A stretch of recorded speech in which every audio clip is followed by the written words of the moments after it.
projectors. Ooh, are we starting?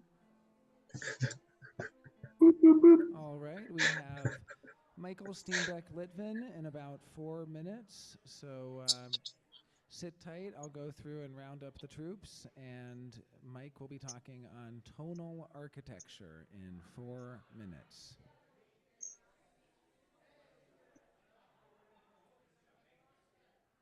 Yeah, I was going to say we've got two back-to-back projector talks tomorrow, which I'm really excited about. Let's get that set up now. Interesting. I wonder if we're still being recorded already. Oh, maybe. Maybe. We'll see.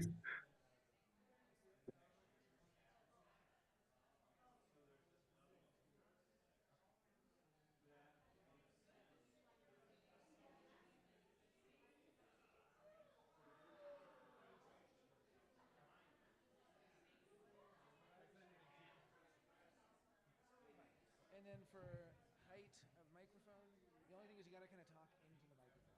Okay. So as long as you, if you can, yeah, if you find a book. Also, people, I put a coffee cup there because people almost tripped over that and took the whole thing out. So if there's a coffee cup, yeah, yeah, that's good. Okay, good, good, good. Well, still, a guy almost took it out. So if there's anything you can put.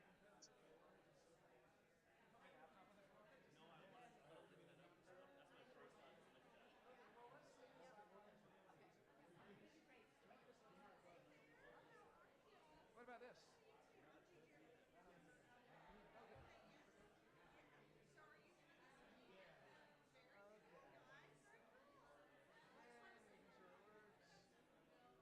All right. Okay. So we are ready on. Okay, let's just leave it. We'll just leave it. Okay. Yep. Okay. And so just the only thing you know is talking into the mic is good. And then if anyone asks any questions, repeat the question because nobody can hear the question. Oh yeah, yeah. Yeah. So, oh, you got this. Okay. I'm gonna go through and put my aura through people to get them. Oh yeah, concentration. Are you familiar with using a microphone? Not really. Over here. Probably just hold it. Okay. And try to hold it as it said as it should be ice cream cone. Keep it right here. Think of an ice cream cone right here, and that way you'll project and you'll be recorded doing that. Okay. Cool. Sometimes we'll talk with people like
All right, everyone. Thank you so much for coming. And wow, what a great kickoff with Brandy Jordan. That was just the perfect start. And I love that she included the voice of Ra, because we wouldn't be here without Ra.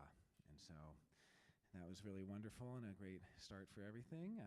I've just checked in on our live stream. We have people streaming in from France and the Netherlands and Portugal and UK and all over the world. And they're just loving it and sending lots of kudos as well. And for those in the live stream, you know, you only see the speaker here. You can't see this lovely audience we have, but it's just a lot of smiling faces and a lot of really happy, really content people. Something we can say about human design people is that they move through the Maya smoothly. They know how to eliminate resistance, how to avoid resistance, and you know, it's like moving like water. Something gets in the way and they go around it.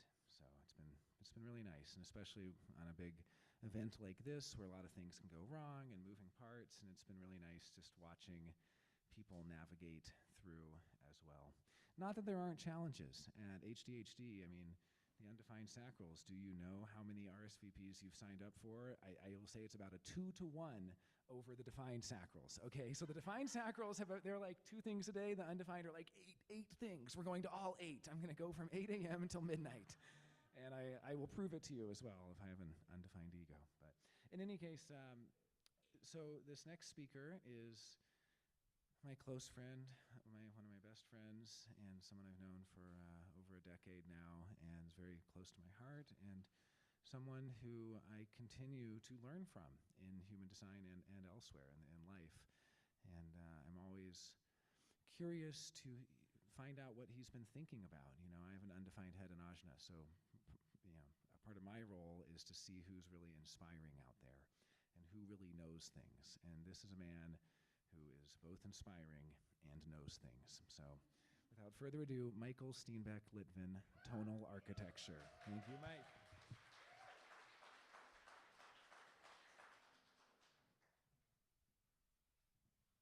Thank you. That's very nice. Oh my God, this is such a challenging subject today. Tone and awareness. To extend awareness at the subject of awareness is so tricky. It's like holding a mirror up to a mirror in some ways. So I'd like to start with a really simple point.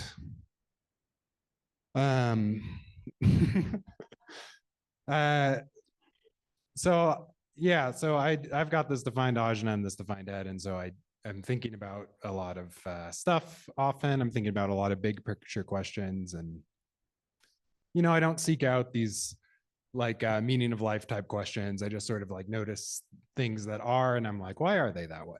You know, that's just part of it's the 6124 I have, and it's kind of part of what it does. So I'm going around all the time asking, you know, what are we doing here? You know, like in this room, sure, but also just like in life. Why did we incarnate? What is the experiment working towards, this experiment of self-reflective consciousness? Because supposedly, according to, you know, rave cosmology, that's what we're here to develop. We're here to develop this idea of self-reflected consciousness, which can only be realized through form. That form is this incredible means or medium by which we can persist in this illusion of separateness and begin to see ourselves from different sides. To see ourselves from as many different sides as possible. So this is why differentiation is so important to the experiment. At this point, anyway, we know that differentiation is extremely important to the experiment. And, you know, you get deep into rave cosmology and you start to hear all the like sci-fi stories about what we're working towards, the fact that we're growing one big ajna center for some sort of unborn galactic being. So this awareness that we have, this is kind of the main thing that we're developing. Like, this is what we're carrying around. Like, as you all know, we're not supposed to be making decisions from the mind, and yet the mind is sort of the subject of development here. Maybe that's not as foregrounded in one person's life as it is in another, but that is the collective project. But this is a far out context we don't normally have to think about. But it's interesting though, because when you do explore this more like sci-fi side of rave cosmology and you look really far down the line, it's like you kind of get these like compelling images or whatever that might metaphorically illuminate what we're doing here in 2023 in our little nine-centered lives. So there's something like the point that is the develop of awareness. And we also know that with mind is outer authority, we sometimes call it, because it's for the other. The point of our mind is to be given to the other. We don't use it to make decisions for ourselves. We have inner authority for that. The mind is here to be delivered to others. This brings me to my next point. So this being that we're growing is supposedly a base 4 being. At some point in development on Earth, the equivalent of gender for this great being was decided, and it was decided to be base 4, which has some continuity with what it means to be a projector. The projector aura is in some ways like base 4. For those of you who don't know, base 4 is sort of one of the elemental building blocks of the cosmos, and it's the principle of design, it's the principle of ego, it's the principle of art and arrangement, among other things. You can look at all these base keynotes. But I used to think years ago, maybe before human design, maybe not, I started to get the sense like, oh, maybe like the closest thing I can kind of find to a meaning of life that really like keeps holding up is just like cultivating healthy relationships with other people. And you also see in base 4 this whole principle of cooperation. And I began to see everything as sort of like all other human endeavors and enterprises as tasks that were kind of assisting the capacity to have healthy relationships with others, to exist in relation to people, right? So it's in a way, it's like you could see all art as a training exercise for relating to other people in terms of elaborating specific feelings and specific angles of relation, you could say. And then obviously, civic infrastructure and science and all that stuff can support quality of life to create a better world that we can have our relationships in. But it would make sense if the universe is indeed this base 4 thing. It would care very much about relating to other people and cooperating and things like that. And it's funny to imagine that if this base 4-ness of our universe was decided only at a certain point, maybe there was a time in which human beings were on the planet, in which case art and relationships were not so near to the point of life. Maybe that was something that emerged since we've been around, which is kind of bizarre to think about. So also this whole like setting of a conference is kind of the perfect opportunity to explore this idea of delivering your mind to other people. Like right now I'm up here giving a lecture, but also just like when we're hanging out and having conversations or whatever, we kind of get a sense of where we are in the experiment, not just through like how well we exercise the mechanics of inner authority or whatever, like Jonah was alluding to with how gracefully we move through the Maya in our decision making, but also like through the differentiation of awareness that develops when you really allow your mind to become a passenger. Like people can get so weird when they're in the experiment. People can get so unlike anyone you've met. Like when you meet someone with a really differentiated awareness, you're like, I never could have thought of this person. I never could have predicted how they're going to express this. I never, it's fun to be surprised, it's fun. And it's funny too, that surprise is this energetic signature of the reflector. So in some sense, it has this universality to it, that it's the subtlest, but most commonly shared type of energetic signature. And I guess reflectors are also very much here to notice and to be pure awareness, right? Oh yeah, so I guess in the interest of delivering the mind effectively, which is kind of part of the thesis of this talk, I'll share a little bit more about my design just because, people in the experiment, that can be helpful context for them. And so that, as I like start to talk about more like big universal question type stuff, what kind of design is like filtering this information and like what are going to be my prejudices and biases as a projector, as a person with 6124, and as this this person with an Ajna tone personality sun earth and a spleen binary tone design sun earth. So there's something very normative about that that we'll explain later. Because there's, I guess, well, it's actually a pretty easy explanation. It's basically just the sympathy of the idea of the ajna with the personality, and the sympathy of the idea of spleen with the body, that we kind of associate those centers with those concepts anyway. Oh, I already said that. Oh, I already said that too. Okay. So this is important. So we're participating in this big cosmic thing. We're growing an organ, we're growing a baby, whatever. You can conceive of the you know, the project as a big galactic fetus. Sometimes Ra uses that term.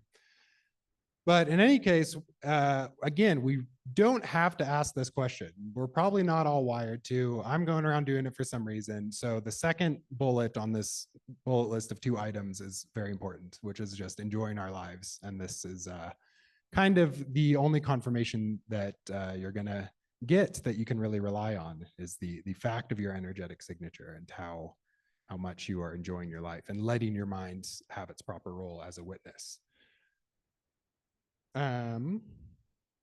This is one of my favorite words when talking about tone, coherence. So on the design side, when the body is cohered, it has all its chemistry available to it, all the refinement of the perceptions that it needs to digest its food, but the personality too is able to properly digest its food through its metabolization of information.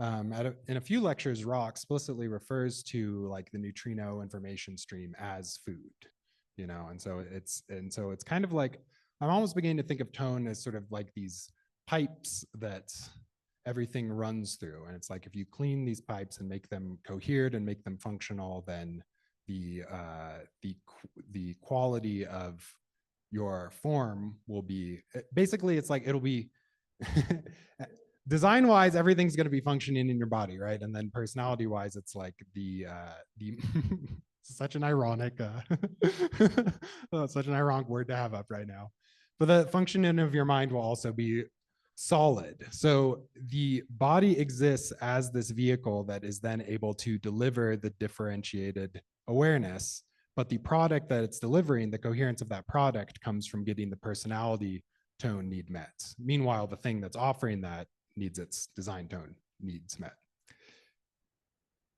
Here's another just fun way to think about tone.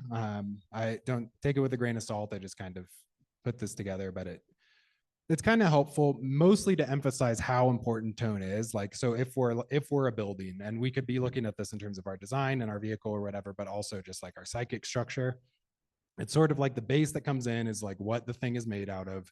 The tone is the blueprints.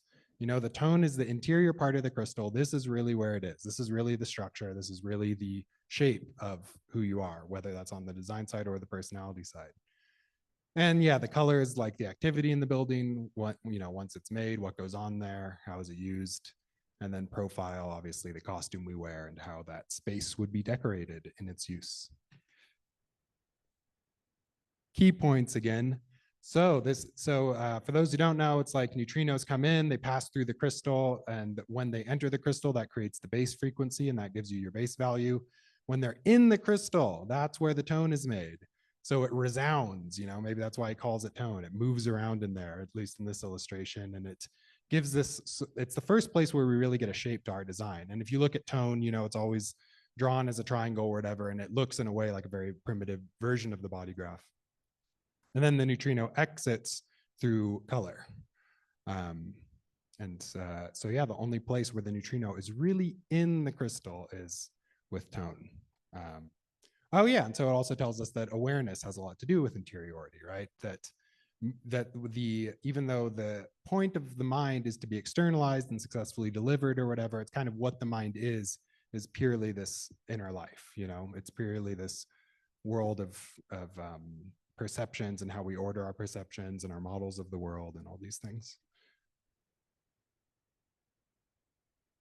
Oh, actually, This is just, I find such an absolute binary. And again, this is like an epiphany that may have occurred to me before human design. I don't remember, but like this whole idea of like interiority, exteriority, and also like nearness, farness, to me, it's like that's like a spectrum that is just like everywhere. You can't escape that, because if you think about it, it would exist even in like 2 dimensions, right? Like on a line, something is still near or far, you know?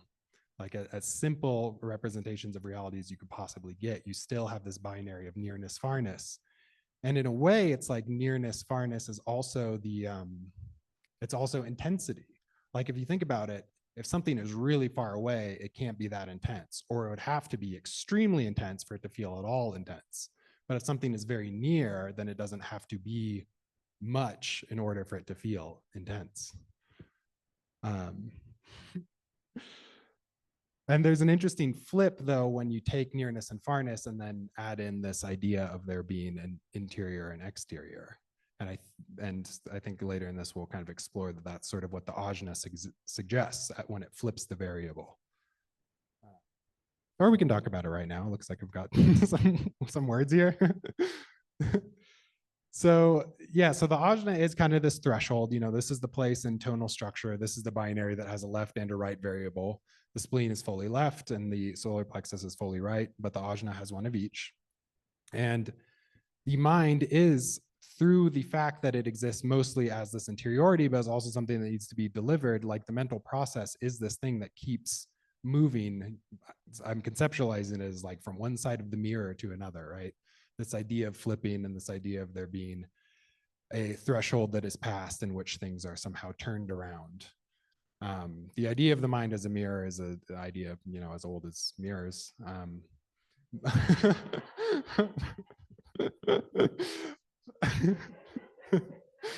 But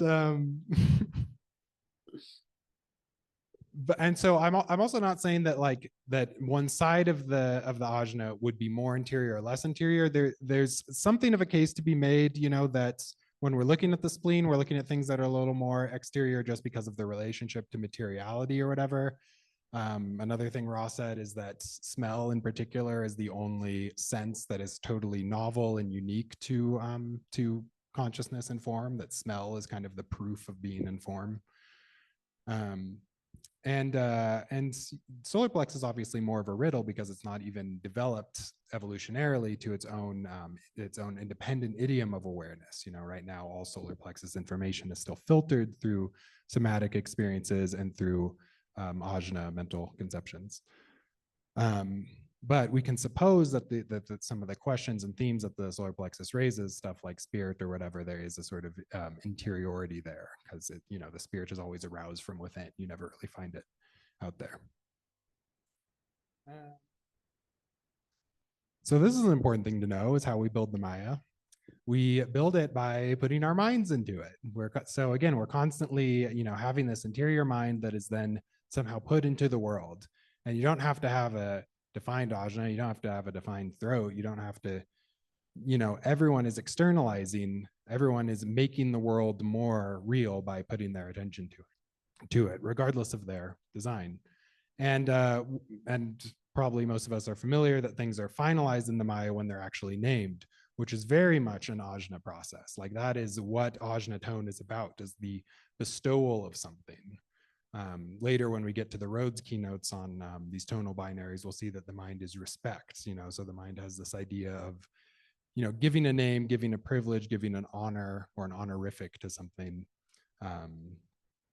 flattering form through what it adorns it with, you could say, through this game of language and game of category and all that.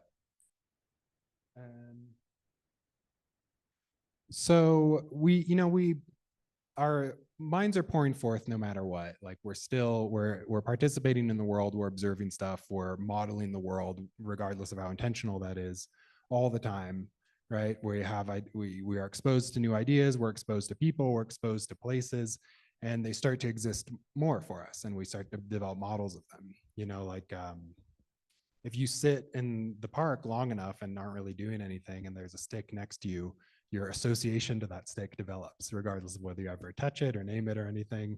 it begins to exist more to you, just because it's kind of there, it's kind of with you.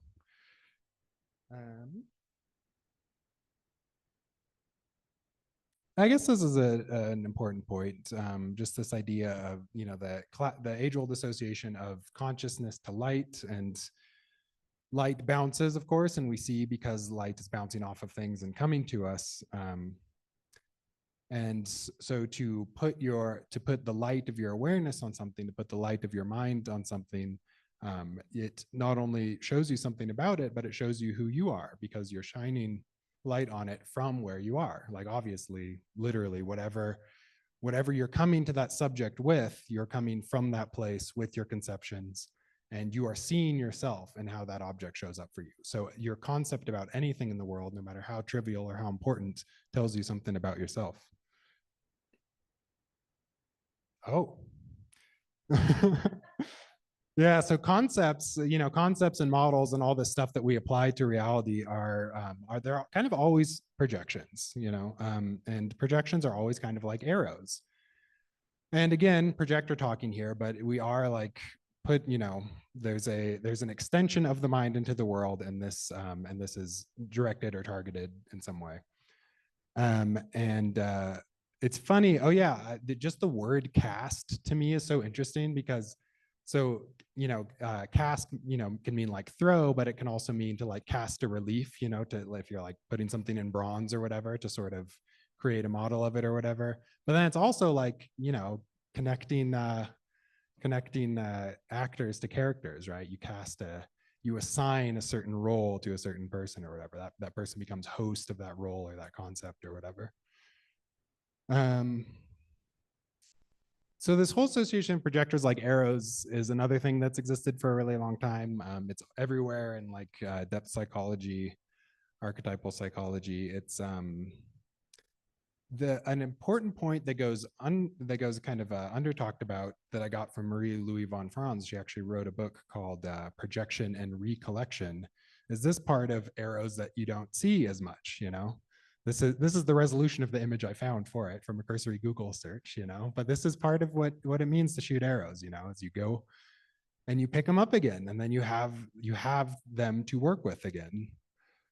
But even more than the metaphor, so the idea here is that, you know, you put your projections into the world, your models, your concepts, you put those on the world, see how they fit, and then you retrieve them at some point, right? And then you can fire them again. But what I like more than the arrow metaphor even is this idea of a curtain, you know, like, to me, like to really look at reality, to really have awareness about something in reality, it's like that subject is always going to be invisible to you, always unknowable to you, and you're really just putting a curtain over it. So imagine like an invisible statue, but it's still there, it's still physical. You throw a curtain over it, and all of a sudden you can see some of its contours. You can see some of its contours from the place that you've thrown it, from how it landed on the thing.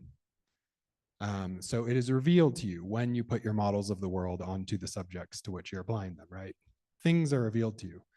But, you know, you can't just keep that curtain there forever, because the curtain obviously conceals, and it's only showing some of the shape of the thing below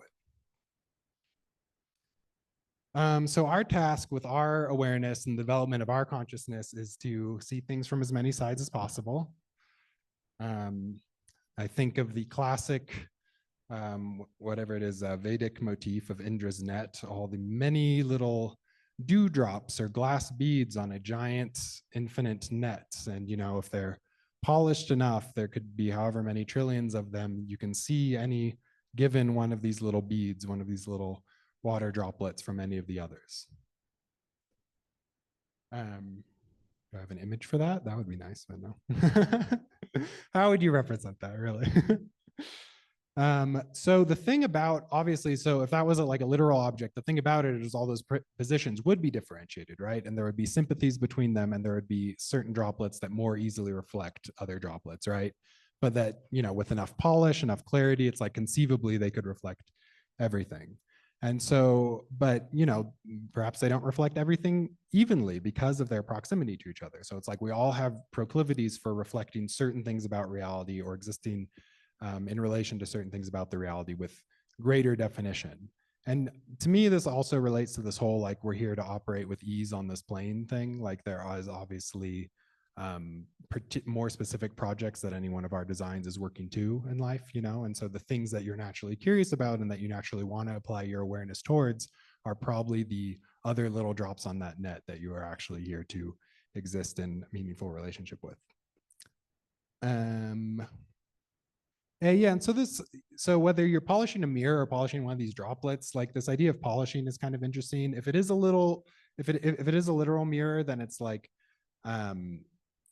first of all, at a certain point, say it's a really dusty mirror and you're really polishing it off, at a certain point, like, things that you haven't perceived as separate in there will emerge to you, you know, maybe buttons on a coat that you couldn't see before, you know, things will pop in, subjects will appear in the frame that weren't there before through polishing, and other subjects will be clarified, and other subjects will even be retermed or like repositioned, resituated, because the polishing of the mirror also allows a further distance, you know, it develops the draw distance of the scene being described.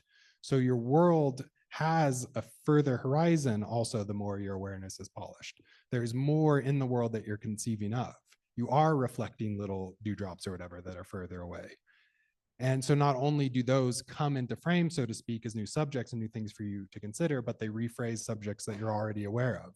Just like in a painting, you know, if you were to crop it differently, a subject of that painting would be rephrased just depending on whether it's in the middle or to the side or whatever. How emphasized is it in your worldview?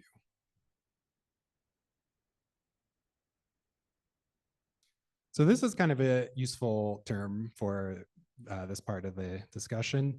Umwelt, I got from this guy who I guess I love that he became very important for biologists and for semioticians for this concept primarily, this concept of an enveloping world. And so this is the surrounding world, the world that exists with us, that we bring wherever we go. And it's not just like our environments and all these nodal things, you know, it's also everything we've ever heard of, right? It's like these places we've heard of, we've never been to, these friends of friends who we haven't met yet. It's like, if it exists at all in our awareness, to some degree, it's in our Umwelt. And maybe, you know, there's something that a person you've never met, a place you've never experienced, something you've never done, but you still have enough of a conception of it that it affects, you know, something else you're doing, you know, maybe the way that I think about, I'm going to abandon this one, whatever. So he got to this idea of Umwelt through studying some very simple creatures. Ticks are the standout example. So he was working with ticks and he was like, oh, these ticks, you know, they will appear very inert and very inanimate and apparently dead. You know, I can't, you know, this, for as far as I know, this tick is dead, but then you present it with this raw flesh and all of a sudden it jumps alive because it's like, this is one of these few stimuli that the tick is interested in, is like this fresh raw flesh. And so the tick is inspired by something that is very, very prominent in its Umwelt that kind of animates it, you know. And we can see this in subtler ways in our own lives when something really lights us up, right? Oh, this is really relevant to my interests. We kind of come alive.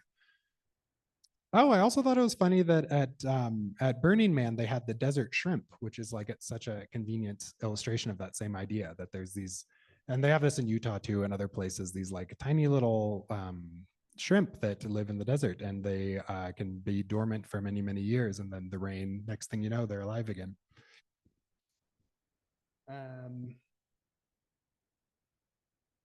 This is kind of a little sidebar, but it does tickle me. So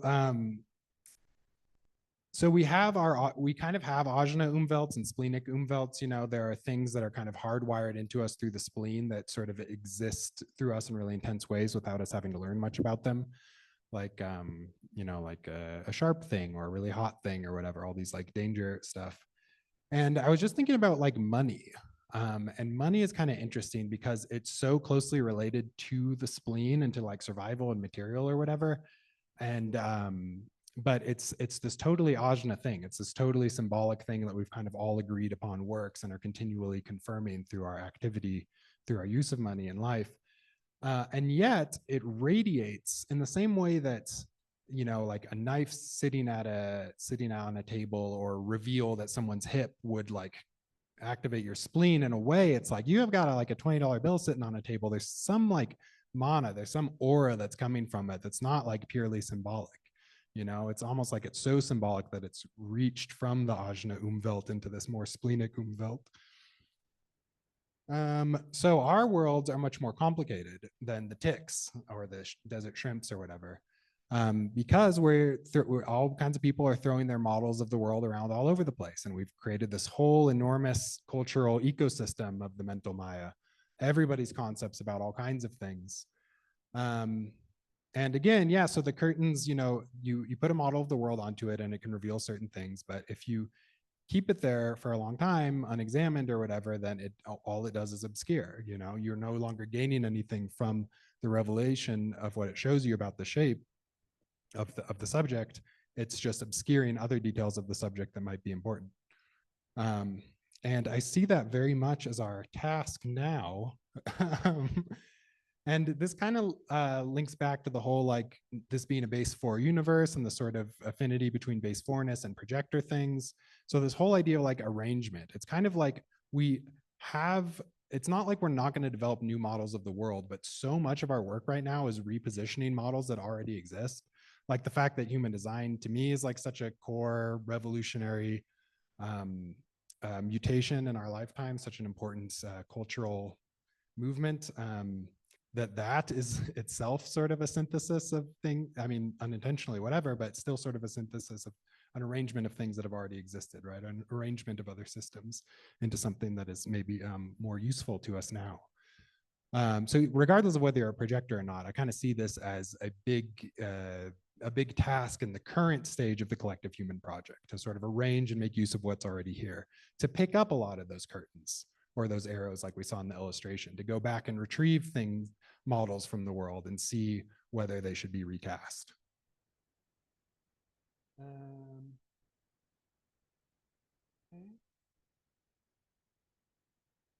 Oh yeah, ain't that the truth?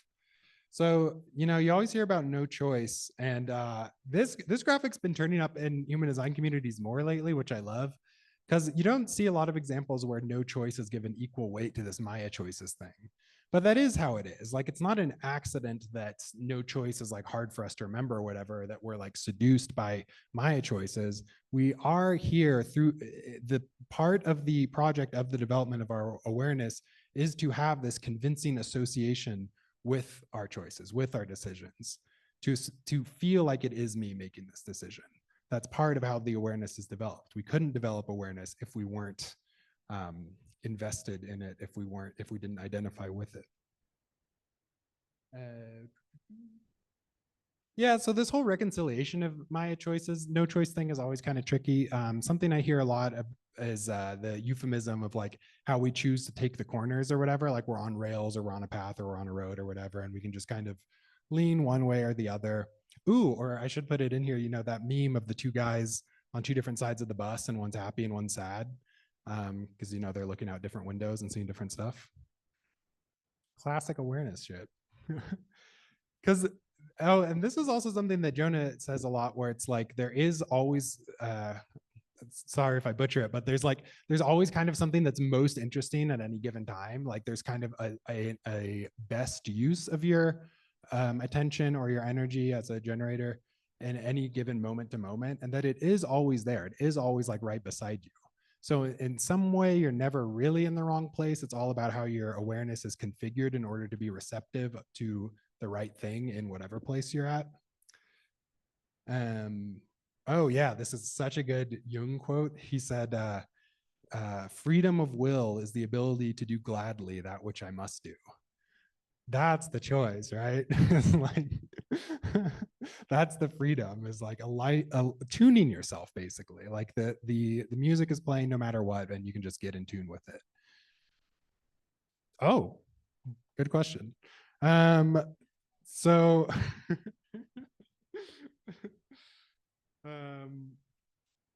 Okay, maybe before we get to that a little bit, just like to bring it back to something a little more mundane and practical, just the use of awareness, of having awareness about things, something you can see in your life at any time, in your relationships, is how awareness is sort of the only balm for pain and for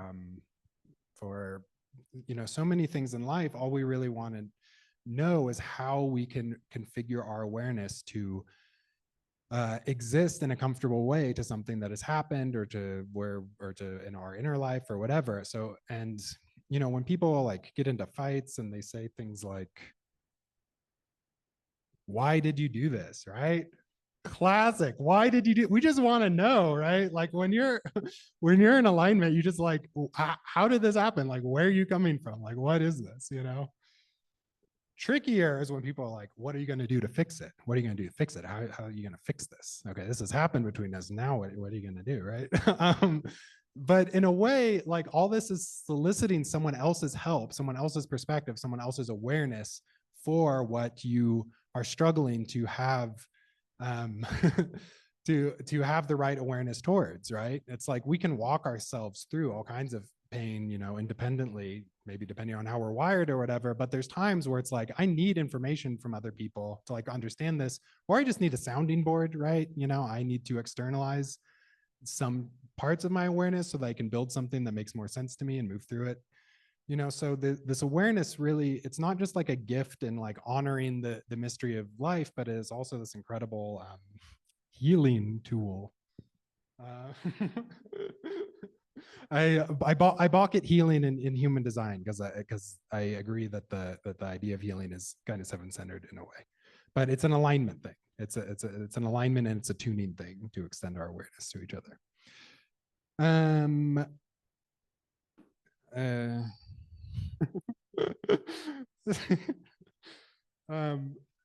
So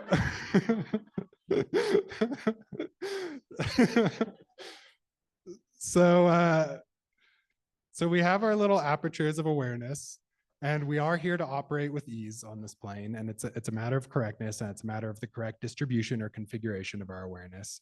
And so people talk about life hacks, right? And probably a lot of people get into human design because they think it's a life hack or whatever. But human design is so anti-life hack because they're like, don't use your mind to try and like, manipulate yourself or trick yourself or like try to have any sort of control over the form. Let the form take the reins, right? And yet, like there is something so life hacky about what I'm about to share with you here. Everyone else is bullshitting you, but this is the real deal. So really, because what the life hack is, or what the way in which human design resembles something that people might call a life hack is, again, just because it like gives you this language to sensitize yourself to your own experience. That's like so much of what we're doing by practicing the system is like all the information's already there, and we get these labels or whatever that help, again, like sort of midwife our awareness to our own experience that already exists, right?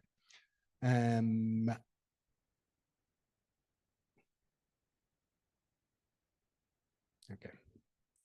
So this is the Steve Rhodes stuff on tones. So this is just super life hacky to me because it is kind of, he calls tone this like mood setter or this like mood corrector that that you can really on a dime sort of change where you're at. You can like, again, if tone is about sort of coherence and like the blueprint of how you're meant to show up in the world, both physically and then psychically, it's like you can just sort of tune that. You can just sort of get that to its intended shape in a moment, and this is something that I continue to work with Steve Rhodes or whatever. And if there's too much preamble about this, it's just because like since I got into him, I've like noticed more people be like, oh, I don't sympathize with that guy. I don't get what he's about or whatever. But like everything in human design, it's like I started paying attention to this because it kept working, because I would use it with clients and it kept working or whatever. And it would blow my mind in the same way, like when I was first getting into human design and I would tell people about, some single ingredient stuff or whatever. And they'd be like, how'd you know I do that? I do that. It feels so good, whatever, it's like, and that blew my mind. I'm like, how could you possibly have discovered that naively? the same thing will happen where I'll like find these like feeling tone 5 and 6 people, and I'll be like, oh, you know, they say, or like Steve Rhodes says, like if you you know, lose your job and then go out for a delicious sandwich, you don't care anymore. And they're like, yeah, that's true. I'm like, well, because I don't have 5 and 6. So I'm like, what? Like how? But yeah, it's crazy how much agreement there is just in the wild about these keynotes. And so then practical, like we can talk about this like after the lecture too, if you have questions, but like to just with 1 and 2 to just like win at something or to improve something is just really how you cohere the splenic binary. So it's all competing, is essentially competing against yourself. So you can beat another person at chess or at Call of Duty or whatever, or you can like clean your sink or make a material improvement in your house, or you can exercise. You know, spleen is classic exercise stuff. The point is that there's some sort of like leveling up or whatever, some sort of like, you know, competing against yourself and improving. And then 3 and 4, respect. This kind of gets back into, you know, a subject that's been really heavy during this talk, which is just, you know, this idea about the delivery of the mind, the delivery of awareness. That's really, doing that effectively is really going to be the only thing that lights a respect person up. So it's like, was like literally having one good conversation. That's the respect equivalent of like losing your job and then being at the bus stop and talking to one stranger in a really connecting way. That will like instantly fix the ajna binary mood. And then 5 and 6, yeah, just having something to savor, you know, having something to appreciate. It doesn't have to be a sandwich, I guess. It can be a sunset or a comfortable place to be, or, you know, it can sure as hell be art, you know, going to an art museum, whatever, just seeing something beautiful online.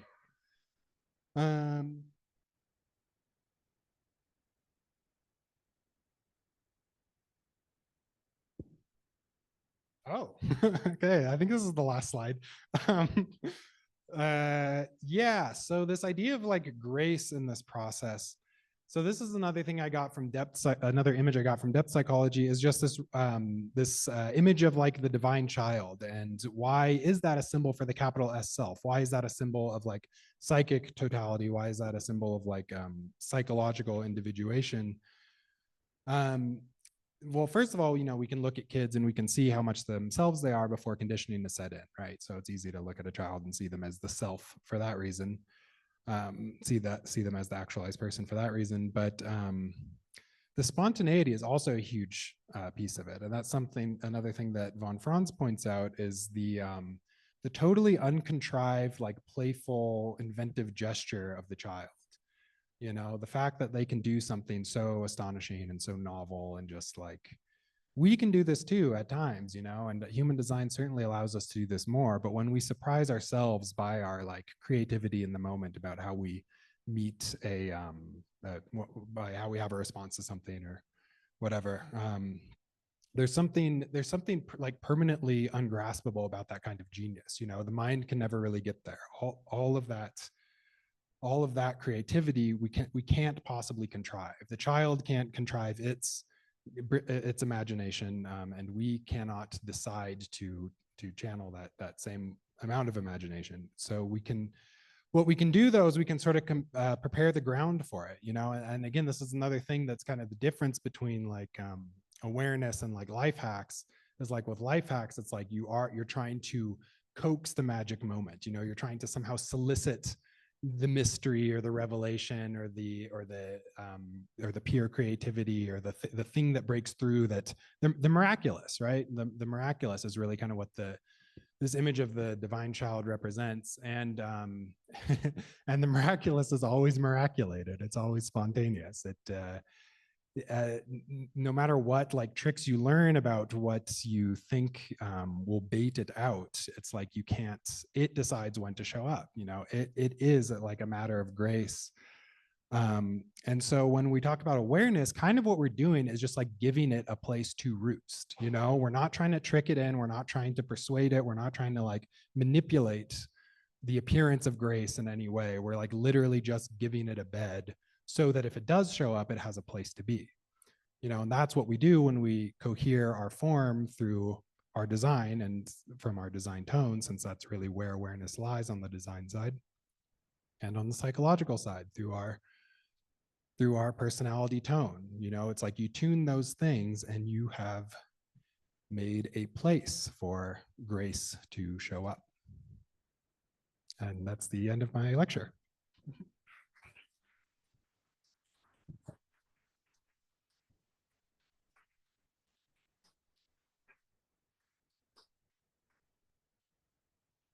All right, let's hear it again for Mike. Thank you, Mike. Wow, that was, you know, I have a talk in half an hour, and I just want to go home and just write notes on all that, you know, but I'm going to crib a couple of things about it because my talk does go into awareness and purpose. I just loved that. So just a couple of things. If anyone is driving to another venue after this, please let me know. Anyone going anywhere if they know of it? Okay, so people who have their hands up, okay, where are you going? Okay, so Jess is going to Iconic Red. You can drive there. You can also walk there. It's very close. Shri, where are you headed after this? The communication workshop. That is to Fruit of the Earth Organics. So if anybody is going to Fruit of the Earth Organics, please go with Shri. And a little update on that. That is now being, let's see, there was a modification there. So check the latest schedule, but there is definitely an event there. So I recommend going. Okay, and is anybody else driving anywhere? No? Okay. Yes? Okay, and then we also have Gigi is driving to the Center for Human Design. So if anybody needs to ride there, you can always ask people. Besides that, I have raffle tickets. So you're going to want to buy these. We're doing the raffle at 8 p.m. tonight. You do not have to be present at the raffle to win. They are $10 each. Okay, thank you.